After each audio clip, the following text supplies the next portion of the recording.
नमस्कार दोस्तों, stock market studies में फिर से एक बार आपको बहुत-बहुत स्वागत है। तो आज यहाँ पे मैं डिस्कशन करूँगा कोटक महिंद्रा बैंक के बारे में।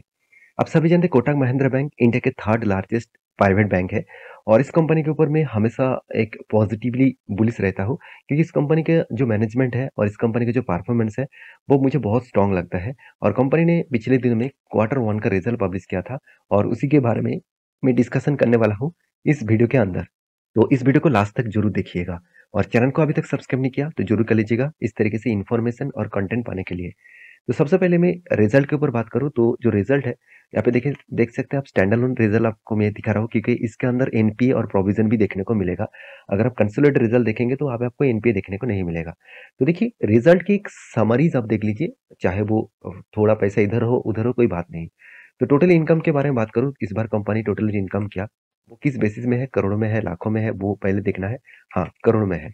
तो कोई बात नहीं, चलो सबसे पहले रिजल्ट को मैं एडजस्टमेंट कर लेता हूँ। हाँ, अभी ठीक है। तो देखिए इस बार कंपनी का जो इनकम हुआ, मतलब इस क्वार्टर में जो इनकम हुआ कितना, टोटल इनकम के बारे में बात करूँ करीबन 13 लाख 100 करोड़ के आसपास। पिछले बार कितना था, 13 लाख नहीं, माफी चाहता हूँ, 13,180 करोड़ के आसपास। और पिछले बार था 12,000 करोड़ के आसपास और पिछले साल में था 8,400 करोड़ के आसपास। इसका मतलब ईयर ऑफ ईयर बेसिस में तगड़ा यहाँ पे कंपनी का इनकम हुआ। क्वार्टर क्वार्टर बेसिस में भी अच्छा खासा इनकम देखने को मिला। ओवरऑल बात करूँ कंपनी के एक्सपेंडिचर के बारे में, तो कंपनी जो एक्सपेंडिचर किया, मतलब कंपनी जो एक्सपेंस किया, उसके बारे में बात करूँ तो टोटल एक्सपेंडिचर आप देखेंगे तो करीबन 8,230 करोड़ के आसपास और पिछले बार कितना था, 7,359 करोड़ के आसपास और पिछले साल में कितना था, 5,600 करोड़ के आसपास। तो ओवरऑल बात करूँ एक्सपेंस को भी कंपनी अच्छी तरीके से यहाँ पे कंट्रोल में रखे हैं। तो सारे सब कुछ मेंटेनेंस करने के बाद कंपनी के जो प्रोविजन आया, वो प्रोविजन किस तरीके से है, तो देखिए प्रोविजन 364, पिछले बार था 147 और पिछले सालों में था 23। तो प्रोविजन जितना कम होगा उतना खास है। कंपनी का प्रोविजन इस बार कम नहीं हुआ। ये पॉइंट्स कंपनी के लिए एक वीकनेस कंपनी के ऊपर बन सकते हैं क्योंकि देखिए प्रोविजन जितना कम होगा उतना ही कंपनी के ऊपर खासियत बनेगा क्योंकि देखिए मार्केट में आपने कितने पैसे दिया, उस पैसे से कितने पैसे मार्केट से उठा नहीं पाया, वो आपको प्रोविजन के हिसाब से देखना दिखाना पड़ेगा। तो वो आपका लॉसेस है, एक्चुअली देखा जाए तो वो आपका लॉसेस है। वो लॉसेस एक्चुअली कंपनी ने जितना कम करेगा उतना ही कंपनी के लिए खास है। तो इस बार कंपनी ने तो ज़्यादा कर लिया, डबल के आसपास, और करीबन पिछले सालों की तुलना से तो करीबन-करीबन 15 गुना ज़्यादा यहाँ पे प्रोविज़न देखने को मिला। तो ओवरऑल बात करूँ कंपनी का नेट प्रॉफिट, तो प्रॉफिट के बारे में बात करूँ तो कंपनी इस बार प्रॉफिट बिफोर टैक्सेस, तो टैक्सेस पेमेंट करने के बाद कंपनी के हाथ में जो प्रॉफिट आया, अब चलो मैं नेट प्रॉफिट ही दिखा देता हूँ। तो नेट प्रॉफिट कितना है, 3,452 करोड़, पिछले बार था 3,495 करोड़ और पिछले साल में था 2,071 करोड़। तो ओवरऑल बात करूँ कंपनी जिस तरीके से रिजल्ट एक्सपेक्टेशन किया जा रहा था, उसी तरीके से कंपनी ने यहाँ पे रिजल्ट को पब्लिश किया। तो मेरे हिसाब से ठीक-ठाक ही है। अभी देखना है कंपनी का अर्निंग पर शेयर क्या बता रहा है।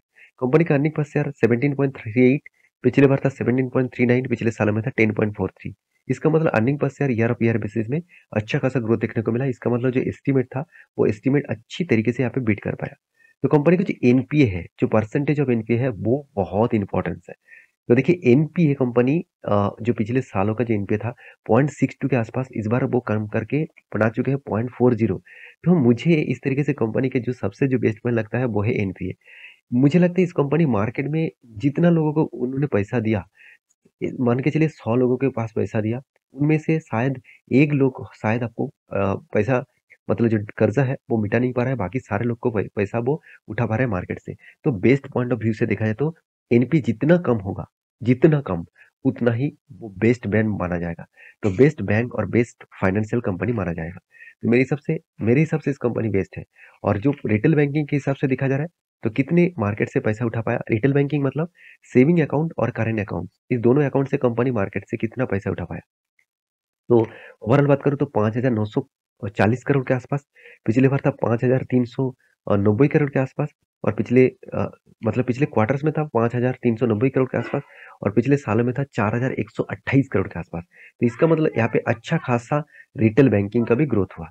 तो सारे पॉइंट मेजर करके आपके सामने रख चुका हूँ। तो वीडियो अगर अच्छा लगे तो प्लीज़ लाइक करना। इस तरीके से इन डेप्थ एनालिसिस सीखना चाहते हैं तो मेरे साथ जुड़े रहिएगा। मिलते हैं नेक्स्ट वीडियो में, तब तक के लिए अच्छे से रहिए, अपने ख्याल रखिए, बाय बाय।